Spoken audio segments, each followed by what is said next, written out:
Hello guys, welcome back to our channel. So guys, మళ్ళీ ఒక కొత్త ప్లేస్కి వస్తుంది. ఈ ప్లేస్ ఎక్కడంటే గాజువాక పెద్దగంట్యాడ హెచ్పి కాలనీ పక్కన ఉంటుంది. దీని ఎగ్జాక్ట్ లొకేషన్.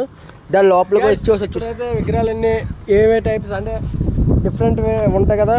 విగ్రహాలన్నీ ఒక్కొక్క మోడల్ని మనం రివ్యూలు అయితే చేద్దాం. ప్రజెంట్ అయితే లోపలికి వెళ్ళి ఒక్కొక్క విగ్రహాన్ని అయితే చూసి దాని రివ్యూలు ఏంటనే చూపిస్తాం. Let's go.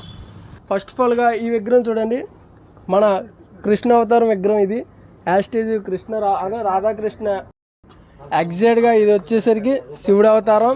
ఫ్రెండ్స్, ఇప్పటి వరకు మనం చూసిన విగ్రహాలు అన్నింటిలో ఇది ఒక విగ్రహం అయితే స్పెషాలిటీ ఏంటంటే అది కూడా చెప్తాను. ఫ్రెండ్స్, ఈ అవతారం చూస్తుంటే మన మగధైర సినిమాలో కాలభైరవ అవతారంలో కనిపిస్తుంది చూడటానికి. కొంచెం ఆ జిత్తు మొత్తం శివుడి యొక్క జటాజుటం ఉంది కదా, అంతా చూడడానికి చాలా అద్భుతంగా కనిపిస్తుంది.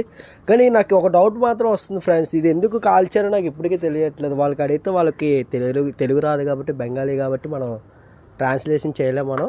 ఫ్రెండ్స్, ఇప్పుడు చూసిన విగ్రహాలు అన్నింటిలో ఈ విగ్రహం అయితే చాలా అంటే గంభీరంగా ఉంది. దానికి రీజన్ ఏంటంటే ఈ విగ్రహానికి ఫస్ట్ ఆఫ్ ఆల్ ఏంటంటే ఫైర్తో ఈ విగ్రహాన్ని విగ్రహాన్ని ఫైర్ చేయడం వల్ల ఈ విగ్రహం ఈ కలర్ వైజ్గా ఉంది. దానికి రీజన్ ఏంటంటే వాళ్ళని అడిగితే వాళ్ళకి ఈ ఒక అవతారం వచ్చేసరికి వినాయకుడు అయితే మన హాసన మీద నించొని ఉన్నారు. పక్కన పైన చూస్తే గోపికలు ఇద్దరు ఉన్నారు. ఇంకా పక్కన ఒక గణేశం చూసేద్దాం. ఫ్రెండ్స్ శివగామి బాహుబలి శివగామి ఎలాగుంది, ఇక్కడ ఎదురుగా వినాయక స్వామి కూడా అలాగే ఉంది.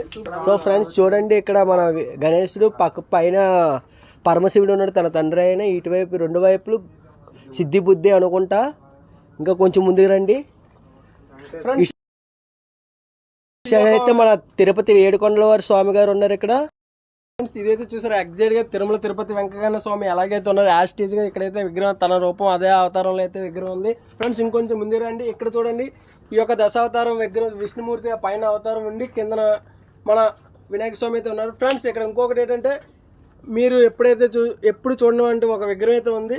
ఆ యొక్క విగ్రహం ఏంటంటే పరమశివుడు అవతారం చూడండి. ఫ్రెండ్స్, ఇంకా చాలా వరకు అయితే ఇక్కడ విగ్రహాలు ఒక్కొక్కటి చాలా కలర్ఫుల్గా చాలా బాగుంది.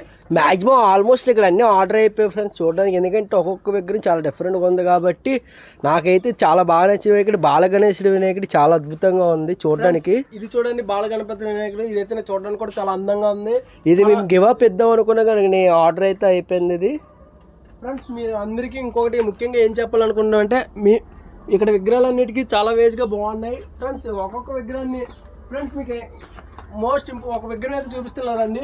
ఇలా రండి చూడండి ఫ్రెండ్స్. ఇదైతే ఎగ్జాక్ట్గా కలకత్తా విగ్రహం అయితే ఎలాగుందో మన సేమ్ యాస్టేజ్ ముంబై స్టైల్లో విగ్రహం అయితే ఉన్నాయి. ఫ్రెండ్స్, ఇక్కడ చాలా వరకు విగ్రహాలు అయితే మంచి ఉన్నాయి. రాయ్ ఇట్రా నువ్వు రాయ్ కెమెరామ్యాన్ ఇటువైపు ఫోకస్ ఆన్ ది.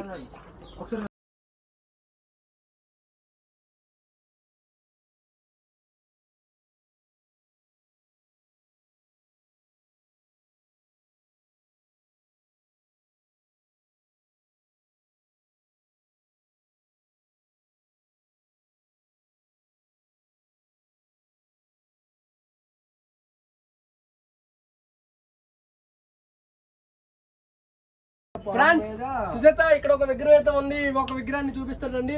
5 పడగల పాము మీద ఉంది. సుజాత ఇవి ఒక విగ్రహం అయితే ముందుగా వచ్చి తొందరగా వచ్చారంటే ఈ యొక్క అవతారం ఏంటనుకుంటాం అంటే వినాయకుడు మన పాముల మీద నాట్యం చేస్తున్న వినాయకుడు. నాట్యం బాగా అబ్జర్వ్ చేస్తే అక్కడ ఒక అవతారం ఒక రూపం ఉంది ఇక్కడ. సుజాత ఇక్కడైతే ఒక రూపం ఉందంట. సుజాత ఈ ఒక రూపం ఏంటనేది మళ్ళీ మీ ద్వారా తెలుసుకోవాలి. ఈ యొక్క అవతారం ఏంటంటే మీరే చెప్పాలి. సుజాత ఈ యొక్క అవతారం అయితే నాకు తెలిసిన మట్టుగా శివుడు అంటే కృష్ణ అవతారం 5 అదే మన కార్తికేయ 2 సినిమాలో ఉంటది కదా యాస్టేజ్ గా కృష్ణుడు అవతారం ఇది. ఫ్రెండ్స్, సుజాత నీకు కూడా ఒక డౌట్ ఉందా? ఈ యొక్క విగ్రహం ప్రైస్ సుజాత ఇక్కడైతే ప్రకాశ్ రాజ్ అయితే వచ్చాడు. ప్రకాశ్ రాజ్ ఏం మాట్లాడుతుంది? ఫ్రెండ్స్, ఇక్కడ వచ్చి చెట్టు ఉండి పక్కన గణపతి అయితే ఉన్నారు. సుజాత గారు ఇప్పుడైతే ప్రకాశ్ రాజ్ గారితో ఇంటర్వ్యూ అయితే చేయబోతున్నాం. ప్రకాశ్ రాజ్ గారు చెప్పండి, మీరు ఏమన్నా అంటున్నారు? చాలా బిజీగా ఉన్నాం. ఫ్రెండ్స్, చూసారు కదా, మరిన్ని విగ్రహాలు కావాలంటే ముందుగా నా యొక్క ఛానల్ని సబ్స్క్రైబ్ చేయండి, లైక్ చేయండి, షేర్ చేయండి. అలానే మీ ఫ్రెండ్స్కి షేర్ చేయండి. ఫ్రెండ్స్, మీ ఏరియాలో కానీ మీకు తెలిసిన లొకేషన్ ఏమైనా ఉంటే మాకు షేర్ చేయండి, మేము అక్కడికి వెళ్ళి విజిట్ చేస్తాం. మళ్ళీ ఇది ఎందుకు చెప్తున్నామంటే మాకు తెలిసిన లొకేషన్లు అన్నీ మేము కవర్ చేస్తాం. మీకు తెలిసిన లొకేషన్ ఏదైనా ఉంటే మాకు కామెంట్ చేయండి, మేము ఆ ప్లేస్కి వచ్చి విజిట్ చేస్తాం. మా వీడియో కానీ మీకు నచ్చినట్టయితే లైక్ చేయండి, షేర్ చేయండి, సబ్స్క్రైబ్ చేయండి. లైక్ చేయండి, షేర్ చేయండి, సబ్స్క్రైబ్ చేయండి. జై బోలో గణేష్ మహారాజ్ కే జై, జై బోలో గణేష్ మహారాజ్ కే జై, జై బోలో గణేష్ మహారాజ్ కే జై, జై శ్రీ గణేశ, జై హింద్. జై హింద్.